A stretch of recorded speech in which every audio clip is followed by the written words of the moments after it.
Apparently, this new PC is the new drip. Namaskar sabbaijanaलाई. Distinguished guests, respected faculty members, proud families, and equally proud my fellow graduates. Today, I stand in front of you all, not as someone who had it all figured out, but as a living proof that sometimes in life, the most crooked path can lead to the straightest code. 10 years. Yeah, you heard it right. It took me 10 years between my last undergraduate degree and me standing here in front of you to take my postgrad degree.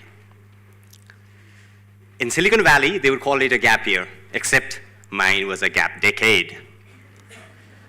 You see, I switched between 11 jobs during those times. Yeah, they were particularly very difficult times. I was like a technical tourist visiting one company after another, just staying long enough to update my bio in my CV, but not long enough to get any stock options. In Nepal, we have a saying, dhilo ayo, durusta ayo, meaning came late, came all right. And today, I want to take this opportunity to talk to you about the beauty of arriving to your own destiny, however late it may be. You see, between 2013, the year that I graduated my engineering, and between 2013 and 24, I collected failure like some people would collect stamps. 2 failed startups, and 11 job switches. I changed jobs more frequently than the load shedding schedule changed back in those days, if you remember what I'm saying. I was what you might call a professional wanderer in the corporate wilderness.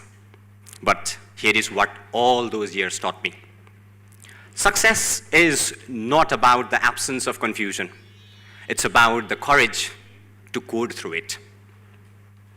When I stood at the gates of the British College, I remember it was back in 2019, I came not as a student, but as a part-time faculty teacher, trying to teach programming to the undergrad students. And that was the time where my own personal life, it felt like it was moving on an infinite loop without an exit condition. Dr. Pandey here, he didn't just hand me a job back then, he handed me a debt. The debt was not financial, mind you. It was a philosophical one. And the debt said, somebody believes in you when you don't. Now you go and do that for somebody else. That was the mantra I took from Dr. Pandey, and something that I still try to live by. When 2024 came, something remarkable happened. The teacher became the student. I would stay in my classes in the morning, learning about AI and ML, while in the subsequent afternoons, I would join the undergraduate students with their programming studies. To the British College, to this remarkable institution that let me earn as well as learn. You didn't just educate us, you elevated us. It was not just knowledge that you gave, but confidence, and not just skills, but spirit. To my wife, she's somewhere back there, you not only convinced me in this journey, but you also invested our family's saving in my confusion. You decided that you would bet on me when I myself was not betting on myself.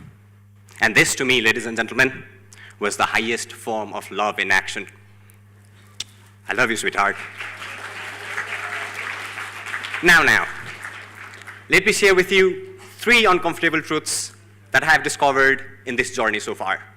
First, your greatest disadvantage is actually your secret advantage. You remember the 10-year gap that I just spoke about? It taught me something that my younger classmates did not have, the wisdom of failure. I was practically a walking Stack Overflow of what not to do in life. The second lesson, unlike most of the challenges and questions that we solve in our classes, real-life problems are actually such that they do not have ready-made answers. And to make it worse, at times, you might not even find a mentor to be by your side to show you any form of guidance whatsoever. The third lesson, the algorithm of success in today's society, in today's real world, is not linear, but rather recursive. You receive, you return, and you repeat. Each execution will make the function stronger. To all my fellow graduates, as we today stand on the mountaintop of achievement, I see a valley of responsibility down below. Yes, while we debug the code in the air-conditioned environments of our classroom, farmers in Humla and Mustang still calculate rainfall with their fingers.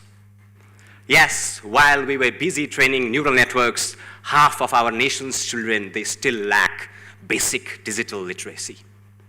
And yes, while we were working on the cloud, our own government servers, they get hacked. Tonight, when you are alone on your thoughts, you might feel it. There is going to be a subtle terror. The terror that whispers to you, the training wheels are off.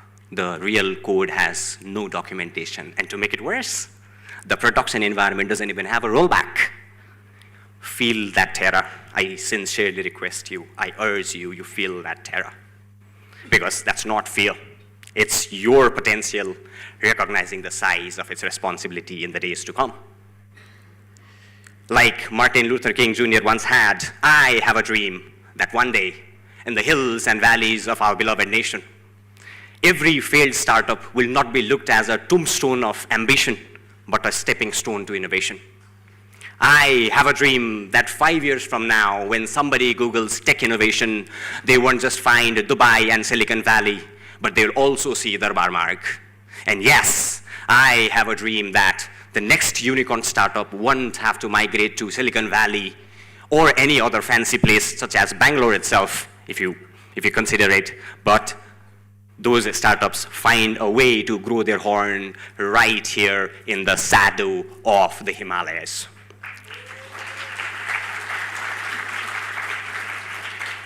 But here comes the uncomfortable truth. Dreams without actions are merely hallucinations. So, my beloved, dear fellow graduates, I have a challenge for you. Don't just get a job, create jobs. Don't just solve a problem, prevent them. And don't just write code, write history. My fellow graduates, today we stand at the intersection of tradition and transformation. We are the generation that can teach our parents how to use e-seva while learning from them the very essence of seva itself. And as I close now, let me leave you with this. The gown that we are wearing here today, this is not a costume for photographs. This is a uniform for a struggle we are only now equipped to be in. The struggle to make our parents' sacrifice mean something. The struggle to make sure all those sleepless nights and the last-minute panic attacks actually count onto something tangible. The struggle to make our country, Nepal, not just digitally connected, but digitally competitive. I would like to borrow a few words from Mr. Park himself, and I completely agree. No, this ain't our graduation day. This is our germination day. We have been planted, folks. Now, the real question is, what will we grow? The commit has been pushed. The pull request of our potential has been merged. Now, let's deploy ourselves into production. And on that day, when our kids ask us, what did you do when Nepal needed you the most? We would say, we didn't just graduate, we elevated. We didn't just learn, we returned. And we didn't just code, we cared. Like Mr. Park said here, before I say you my dhanyabad and thank you, may your code compile on the first try. And even if it doesn't, sometimes it does not, we all know that. And even if your code does not compile on the first run, that error message would teach you something magnificent and something really beautiful. My very best wishes on the germination day of ourselves. Let's continue making our parents proud. Jai Desh, Jai Pashupatinath, Jai Jain Ji. Thank you.